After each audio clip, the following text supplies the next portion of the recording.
while these presenters are up at the podium.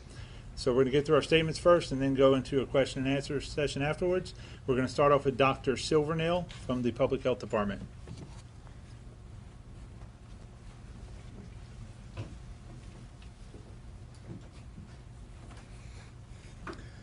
Good morning, fellow Pitt County residents, response partners, members of the media. This morning we have added 4 new cases to our county case count. At least 2 of these individuals are known to be young and doing well. They remain at home in isolation. The other 2 reports I received literally as I was getting on the elevator to come up to the press conference, so I have no details about them at this time. Pitt County Health Department communicable disease staff will be conducting our interviews today with those individuals, and we will report more details at the next briefing. Our thoughts and prayers are with our affected residents, and we wish them a speedy recovery. I'd like to take a minute to review how this virus spreads. Mostly the spread is by what we call respiratory droplets. In plain English, that means coughs and sneezes. Respiratory droplets in general do not travel more than 4 to 6 feet. This is the basis of our 6-foot separation recommendation. Contact, this means the virus on different surfaces, and in this there's still a great deal of dispute. The estimates vary widely. Dr. Tilson, the state health director, has said 3 to 6 hours. I and Dr. Ramsey, the chairman of the Pitt County Board of Health, have said 6 to 8 hours. Some sources report shorter times. Some sources report longer times. There are some reports that this virus can be found on paper and cardboard. I would caution folks in interpreting those reports that just because it can be found on something does not mean that it remains active or infectious on that surface. This is the basis for our frequent hand washing recommendations, so that if you have come in contact with it on a surface, you can remove it from your hands promptly and before you have a chance to infect yourself with it. Our case counts currently in North Carolina, and this is from the DHHS website, 504 cases. North Carolina deaths as 2. I know Governor 2. One of those is a resident. One was a resident of Virginia who died in North Carolina. In Pitt County, we have 8 cases with no deaths in Pitt County at this time. Our update on testing status. We have currently, or we are aware of at the Health Department, 174 tests that have been done in Pitt County. Of those, 10 have returned positive, 68 have returned negative, and 96 remain pending as of this time. In closing, I would encourage you, to the extent possible, to go home and stay home. Do it for your loved ones, do it for our community, and do it for yourself. Thank you.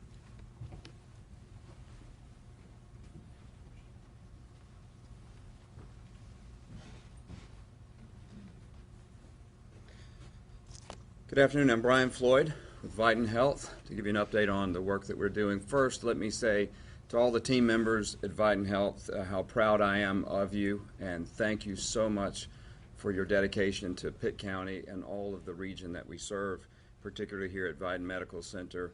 Our teams are just doing an outstanding job, and their passion for health care in this community shows at a time like this as none other. Also proud of the community for its outpouring of support. Your calls and your ask of how you can help are so very important, and we certainly do appreciate it. We continue to develop and implement our escalation plans and readiness as this COVID virus continues. Our teams are escalating today with even the use of masks inside the hospital environment. We are following CDC guidelines for the best practice way in which you can lessen the curve, which is our total effort at this time. The best treatment and management of this virus is to reduce its spread, and reduce its spread consistent with your capacity to manage the patients. And that's what we're seeing in other markets and other hospitals around the country, and the COVID virus is not behaving differently in Greenville than it is in other markets. So we all have to be diligent to go home, stay home, and help us make sure that we have the ability to care for this region in our hospitals by reducing the spread of this virus. Our hospitals are also, when you feel the need to see a doctor or you feel sick, we're asking you, if you are sick enough that you would normally call your doctor, to do so. And if you feel the need that you have to go to the emergency department, we're asking you to call first and let us know you're coming, whether it's an urgent care environment, physician practice, or the emergency department, so that we are ready for the patients when we come. But if it's not necessary, please stay home and treat yourself at home. Our hospitals are appreciative of all the support from the community. If you want to support in some way, we have a mechanism to receive that support and help manage that outpouring. And we would ask that you call the Vidant Health Foundation, or you can reach us at vidanthealthfoundation@vidanthealth.com. Thank you.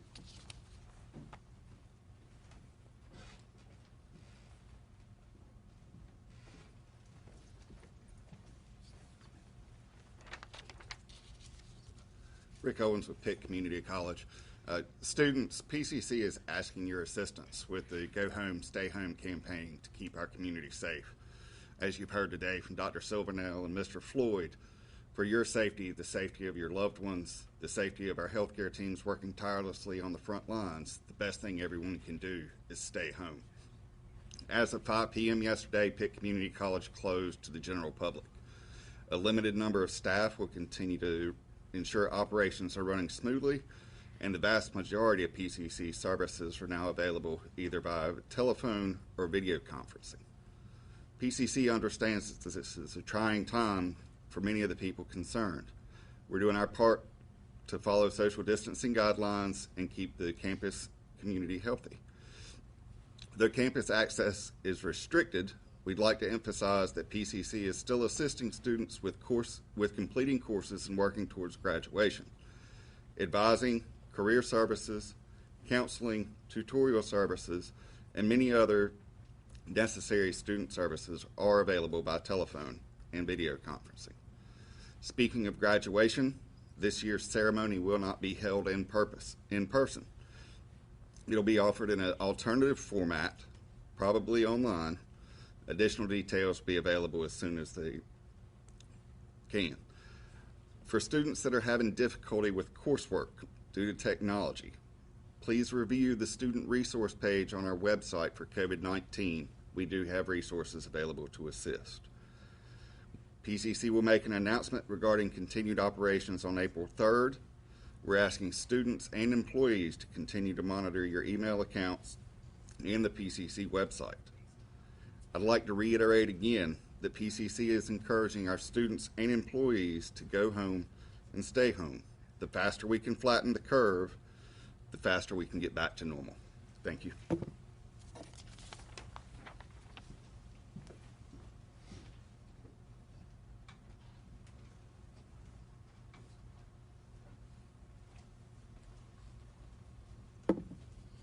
Good morning. I'm Sergeant Lee Darnell with the Pitt County Sheriff's Office. I bring you greetings from Sheriff Paula Dance. The county and the Sheriff's Office have both received many calls from citizens curious as to whether they need documentation during their travels about the county.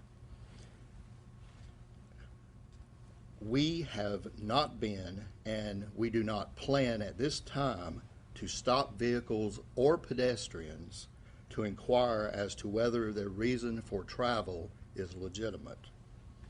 At this point, the only time that we may address that is if we find a group of citizens congregating in public. And even at that, it would be an act of education for their safety and not an enforcement act. The sheriff does hope that our citizens will be responsible, that they will pay attention to the directives of the state, the county, the cities, and of our healthcare providers, and that they will go home and stay home to help this crisis pass more quickly. With that being said, this is in relation only to actions of the Sheriff's Office, as I cannot speak for the various municipalities and their police departments. Pitt County, we pray for your safety and your wellness. Thank you.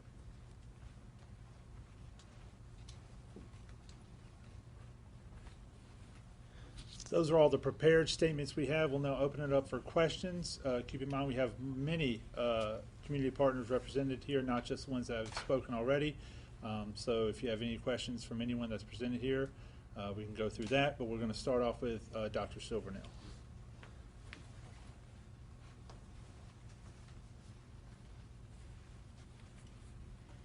Hello again. Okay. Can you give a status of, earlier, has there only been one hospitalization so far, or have any other patients been hospitalized? To my knowledge, there are 2 Pitt County residents in the hospital. And you said 2 of the patients are young people. Are any of them ECU students? We had one person who was an ECU student who returned from Florida and was never on campus. That was positive. And I think, okay. Hello. Good morning.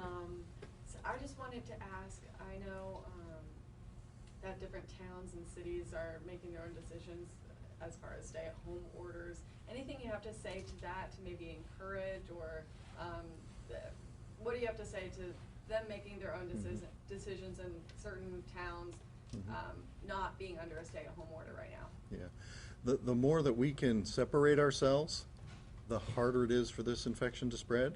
And we talked about 6 foot as a distance for respiratory droplets. So if we can temporarily stay apart, I know that's hard. There's a need for human contact and human interaction. But the more that we can stay apart and avoid that contact and keep the virus from spreading, the better off we're all going to be on the other side of this. And an actual stay-at-home order, how much does that make a difference than not having an order like that? Well, we're hoping that at least people will heed it because it is an order and instead of a suggestion. As the sergeant said, there's no active enforcement list, at least by the county sheriff's office.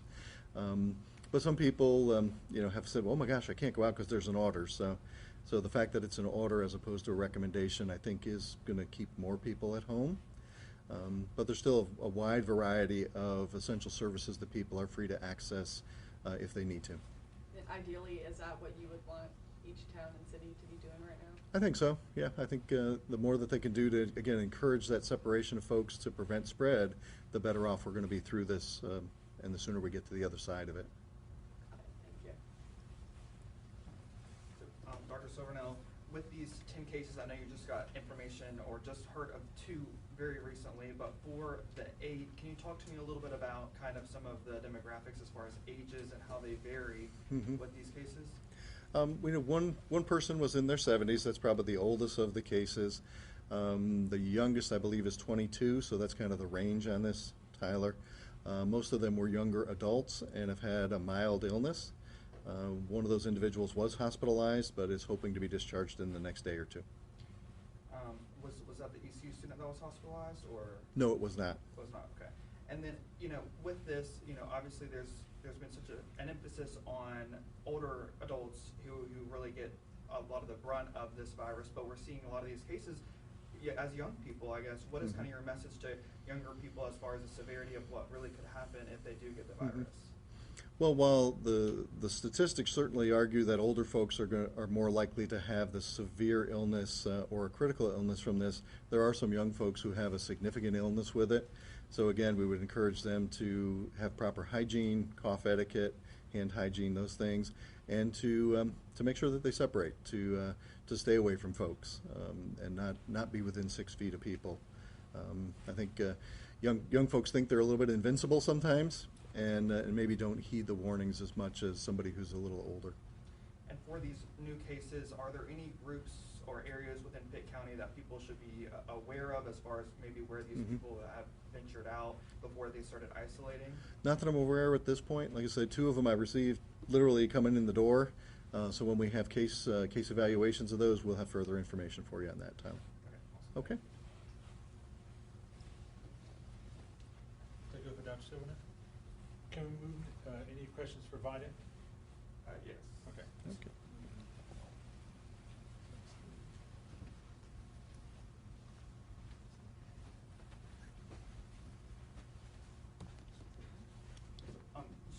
me a little bit about kind of some of the precautions that you all are taking at the hospital as far as PPE and what you're doing in that regard.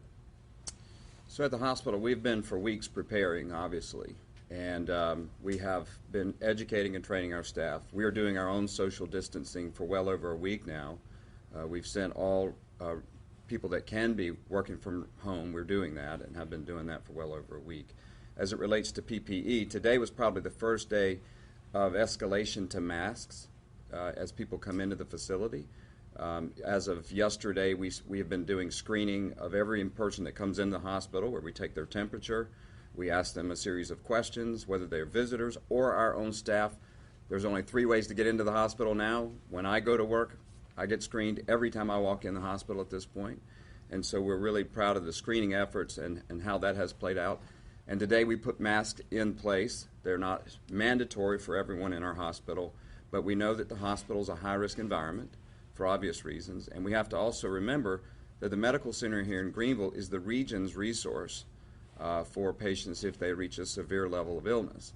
So our whole hospital system is working as one to manage all of Eastern North Carolina's needs. And so it's really important that the Greenville Hospital in particular and the team that is there are vigilant and hyper-vigilant so that they are here as this curve continues to escalate. I can't stress enough that the virus is behaving as it does in all markets.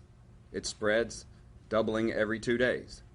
And so we know that we will not see something different as it relates to how COVID behaves unless we change our behavior and we slow the curve coming into our hospital's environment. And that's what we're trying to stress.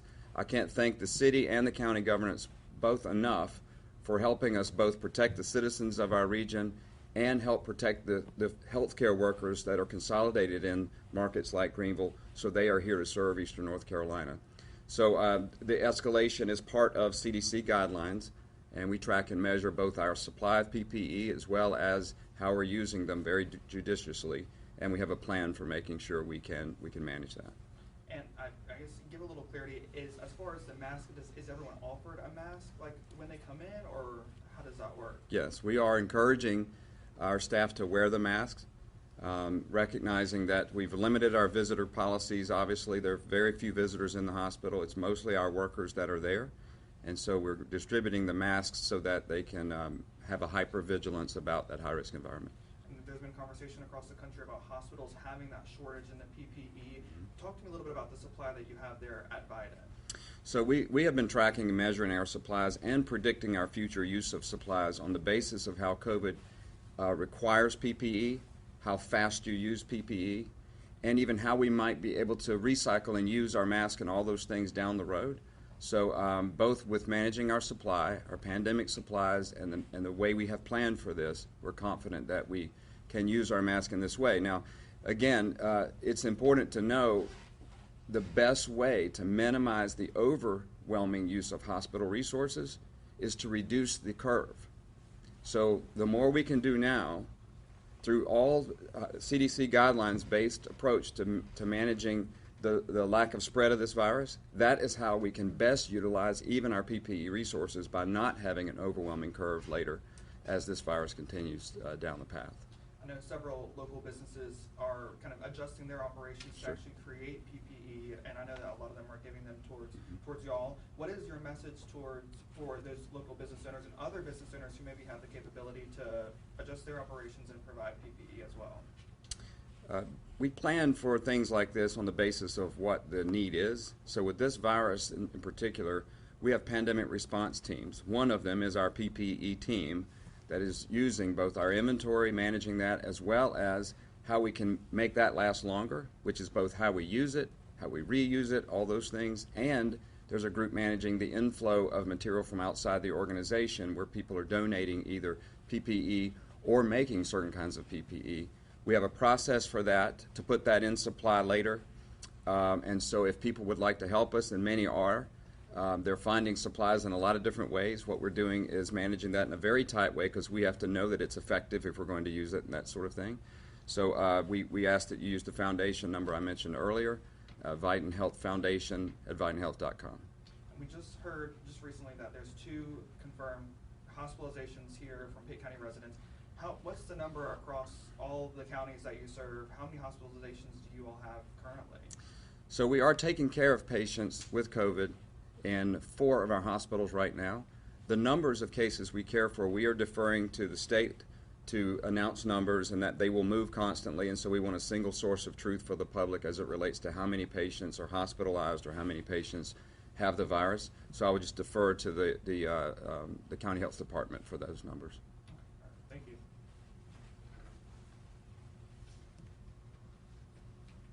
Any other questions? Want to move on to a different organization?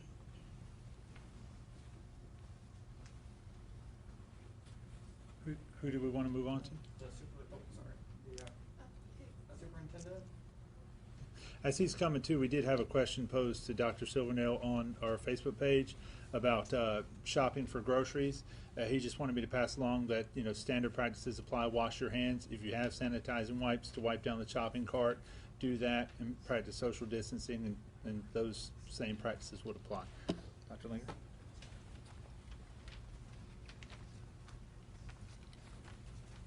Good morning. Good morning.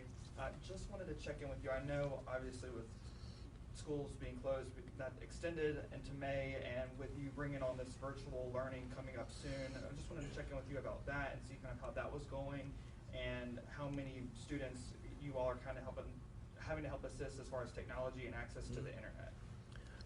The exact number of students we're helping with access to the internet, we're still collecting that information. We have started handing out Chromebooks yesterday from most of our schools. We are working on a remote learning because it's not really a true distance learning program. Remote learning can be through books, packets, some online, some not online. So doing a combination of lots of different things. So if hopefully by tomorrow afternoon we'll have everything ready. So when Monday comes around, if parents need packets, for moving forward next week, we will have that information and that available at each individual school. Shed a little light on some of the obstacles that you all are having to overcome to kind of make this possible and ensure that students get a quality education. Getting 2 weeks to do it has been a real challenge, but just schools are people businesses, right? I mean, that's what we do. We work with kids in person. I mean, that's our job. So trying to do anything where we're not doing it face to face is a huge challenge. We have started a virtual academy several years ago, so we do have a handful of high school classes that we've been doing virtually for several years. Some of our AP classes are easier to move over to that because they're already created online. Everything else, we're trying to create information and put it online. We have access to lots of different resources that our curriculum team has put together, so all that is moving forward, whether that's iReady or other platforms, Discovery Education, all sorts of different things. Our teachers are creating stuff right now. I've seen the students working and watching their teachers over the last couple of days, just whether that's informally through YouTube or some other means. Be a little more formal next week, and hopefully what we're doing now is reaching out to as many parents and kids as we can to make sure they know what's going to happen start Monday. Thank you.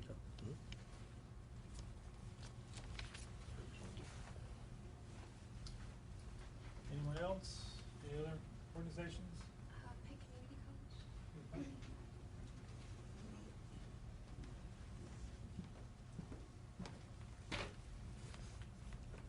College. Do you still have students in clinical programs? Very limited.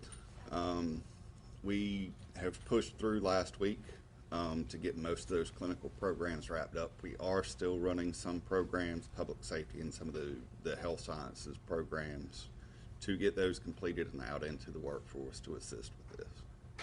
So do you still have students in healthcare facilities right now, correct? I'm not sure. I think we have a couple. They are in, I can't remember what facility they are in, but they're in minimal risk areas. And are you planning to get their programs completed earlier than intended? That's the push. I can't say the program's earlier than intended, but we're trying to wrap up that clinical component as soon as possible. So what precautions are you taking for these students? Again, it's the same thing that everything else is in. If they're in a clinical setting, they're going to adhere to the healthcare providers' PPE recommendations. The students that are coming to campus, we got practicing social distancing, staying apart, all of that. Mhm. All right, thank you.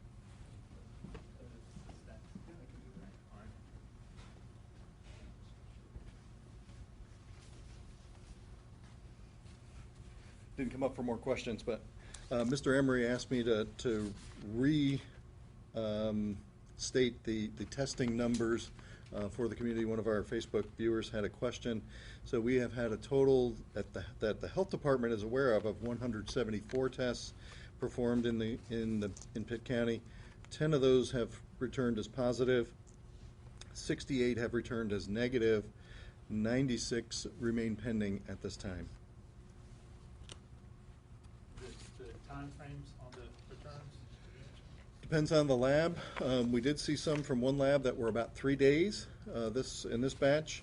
LabCorp has been running about 7 days. They're staggered as to when they will come back in this group. Okay.